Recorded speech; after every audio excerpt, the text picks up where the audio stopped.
do you believe in freedom of expression? Yeah, I think it's important. And you're from Hunt Saboteurs. Can you tell us a bit more about what you do? Yeah, sure. So I'm from North London Hunt Saboteurs.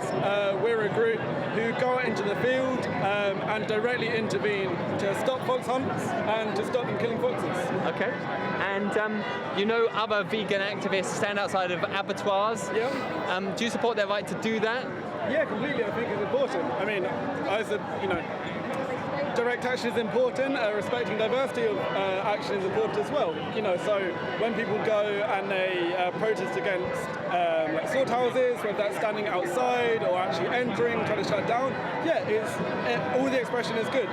But why can't they do it somewhere else? Can't they do it further down the road? Can't they do it outside Parliament or on a little island in the Outer Hebrides so they're not causing disruption and upset? Sure, they could, but it's less effective. And the whole point of protesting is disruption, right?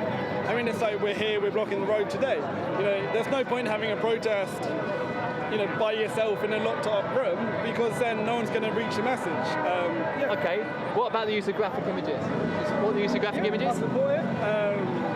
I mean, even the government supports it for what they care about. If you look at like packets of cigarettes, they've got graphic images of like cancer patients and that.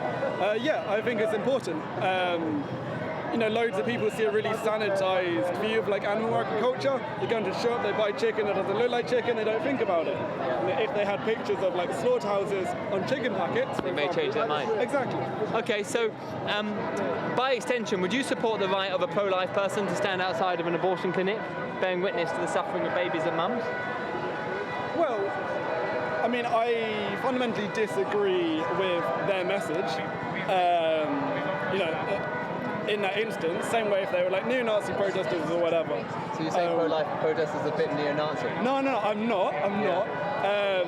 But yeah, what I'm saying is, sometimes there's going to be views that differ from you, and you might consider their views less worthy of a platform. Like, for example, personally, I'm an anti-fascist. If there's like a bunch of fascists holding up far-right placards or whatever, I see nothing wrong in blocking them. And that might be contradictory in that it damages their freedom of expression.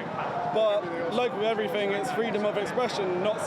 But there's surely that's blocking someone else's expressive rights is different for you standing opposite and just expressing your aggro to their expression. You know what I'm saying? Sure, but freedom of speech and freedom of expression, they don't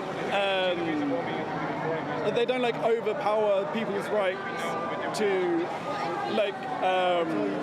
counter you. Okay. Labour MP Rupa Haq wants to pass legislation that could put pro-life people in jail for up to 2 years for trying to engage with people outside of abortion clinics. What do you think about that? The legislation is news to me, first of all, but also it sounds like the legislation is trying to stop people being intimidated, going about like their lawful business, going around, something that they're completely entitled to do, that it's a right to do. But what about people who say, I've got a legal right to do a form of fox hunting? Well, you're disrupting it. Well, they've got a legal right to do. They're not to kill the fox, but they've got a legal right to gather and march around. And, sure, but respectfully, that's not why we're there. We're not there because they're pretending to fox hunt. We're there because they are fox hunting. Sure, but you could argue by extension. Why should your right to potentially, disrupt and intimidate those fox hunters be any different to pro-life people who want to engage with women outside of abortion clinics? Well, your gentleman says it's intimidation, that's a matter of perception. And part of the reason we do it is because, what they're doing is fundamentally wrong and illegal. My personal belief is someone going to have an abortion is neither wrong nor illegal. Okay. So that's... So effectively, you support buffer zones? You support these buffer zones or these PSPOs? I don't really know much about it to be able to comment on that. Okay.